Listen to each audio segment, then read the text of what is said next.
और तमाम जानकारी के साथ हमारे सहयोगी विवेक जी इस वक्त बने हुए हैं। विवेक जी देखिए, अब यूं कह सकते हैं तमाम जो स्टार प्रचारक हैं INDIA के अब सीधे तौर पर धरातल पर उतर जाएंगे, लेकिन क्या इसको अब ऐसे हम देख सकते हैं क्योंकि 19 तारीख को वोटिंग होनी है, पहले चरण का मतदान होना है और उससे पहले ठीक पहले यानी कि 2 से 3 दिन पहले ये अब यूं कह सकते हैं चुनाव प्रचार प्रसार में ताकत झोंकेंगे, तो क्या बहुत देर कर दी हुजूर आते आते? हम कैसे देख रहे हैं इसको अब? जी हाँ, देर तो कर दी है क्योंकि कांग्रेस की तरफ से कोई बड़ा प्रचारक अभी तक इलेक्शन कैंपेन में उतरा नहीं था। भारतीय जनता पार्टी में जो कैंपेनिंग हो रही है, खुद प्रधानमंत्री कई सभाएं कर चुके हैं, योगी आदित्यनाथ कर रहे हैं, बाकी भी बीजेपी के JP नड्डा हुए और चाहे अमित शाह हुए, ये सब उत्तर प्रदेश में दौरे कर रहे हैं।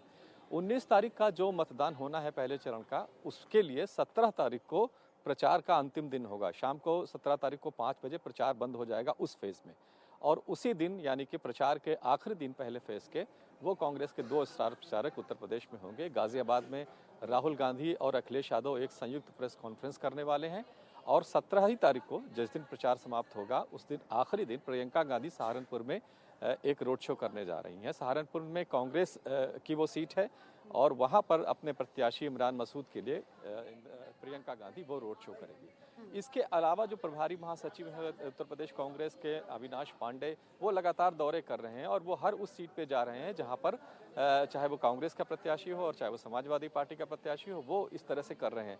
लेकिन राहुल गांधी और प्रियंका गांधी ने अभी तक कोई इस तरह की कैंपेन नहीं की थी। तो पहली जो बड़ा इवेंट होने जा रहा है राहुल गांधी और अखिलेश का, वो संयुक्त प्रेस कॉन्फ्रेंस गाजियाबाद में होगी, और रोड शो जो करने जा रही है प्रियंका गांधी वो अपने प्रत्याशी के लिए करेंगी।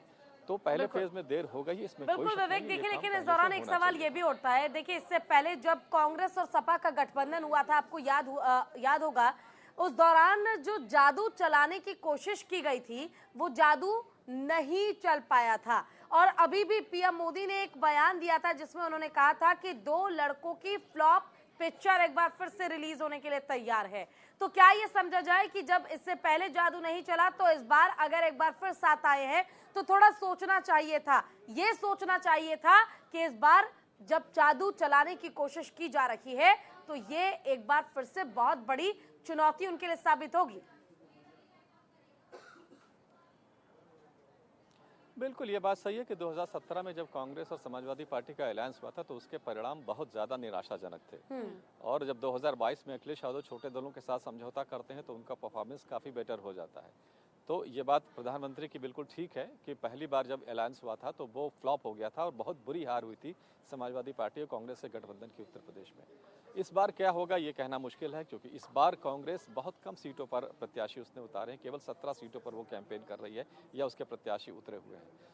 तो कांग्रेस के पास जो रिसोर्सेज हैं, जो नेता हैं और जो संगठन है, उस लिहाज से अगर देखा जाए तो उन्होंने ठीक ही किया कि कम सीटों पर वो फोकस कर रहे हैं। ज्यादातर जिम्मेदारी अखिलेश यादव के ऊपर होगी कि वो किस तरह से कैंपेन करते हैं। अब अखिलेश यादव की स्थिति ये है कि पश्चिमी उत्तर प्रदेश में उनका बड़ा सहयोगी जा चुका है, जो RLD है, तो उनके लिए भी बड़ी मुश्किल है। तो बहरहाल अब कोशिश की जा रही है, अब देखते हैं कि राहुल गांधी और कांग्रेस अखिलेश यादव का ये जो अलायंस है ये क्या गुल खिलाता है 2024 में। बिल्कुल, देखिए हम नहीं समझ पाए विवेक जी किस तरीके से कांग्रेस, यदि हम देखते हैं कांग्रेस तो अपना जनाधार जो है उत्तर प्रदेश में खो ही चुकी है, लगभग 27 से 30 साल हो गए हैं जो कांग्रेस अभी बिल्कुल भी नहीं लगता दूर दूर तक कि वो ना तो राज्य में आए और यहाँ पे जीत भी पा पाए।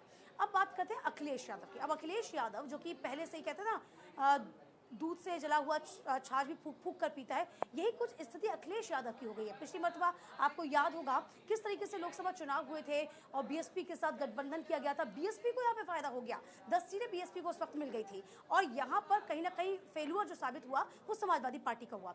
इस बार जो समाजवादी पार्टी की स्ट्रेटेजी रही कि तमाम छोटे छोटे दल को उन्होंने दरकिनार कर दिया और खुद आगे आ गए हैं। अच्छा, ये जो नई रणनीति बनाई गई है अखिलेश की ओर से कितनी कारगर साबित नजर आती है?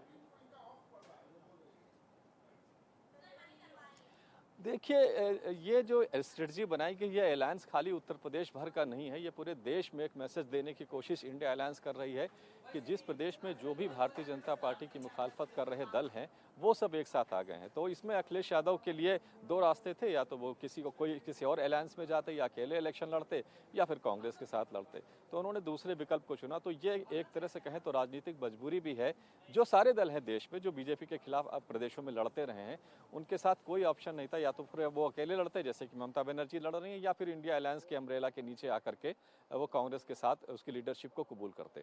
तो अखिलेश यादव ने शायद ये बेटर समझा कि वो अकेले लड़ने में नहीं सक्षम है, तो कांग्रेस के साथ अलायंस कर लिया जाए। इसके अलावा इसमें और कोई विशेष बात इस अलायंस में नहीं है।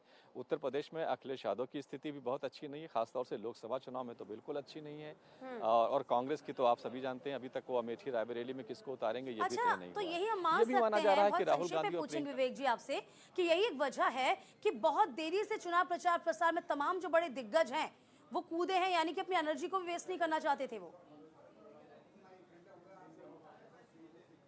बिल्कुल, शायद ये वजह है। दूसरा एक कारण ये भी है कि राहुल गांधी और प्रियंका गांधी से ये प्रश्न तो किया जाएगा कि अमेठी और रायबरेली में आप उतर रहे हैं कि नहीं उतर रहे हैं। इस सवाल का जवाब कांग्रेस का कोई भी नेता नहीं दे पा रहा। प्रेस कॉन्फ्रेंस में ये सवाल जरूर उठेगा, तो क्या इसका जवाब उनके पास तैयार है? शायद इससे बचने के लिए भी हो सकता है कि थोड़ा लेट उन्होंने शुरू किया है, लेकिन अब चूंकि आखिरी दिन है वो प्रचार का, तो उतरना तो पड़ेगा ही कहीं ना कहीं। ये तो दिखाना पड़ेगा। चलो ठीक है, देखना होगा 17 सीटों पर जब उम्मीदवारों का ऐलान किया है कांग्रेस ने, तो आखिर उन 17 सीटों से क्या उम्मीद पूरी हो पाएगी कांग्रेस पार्टी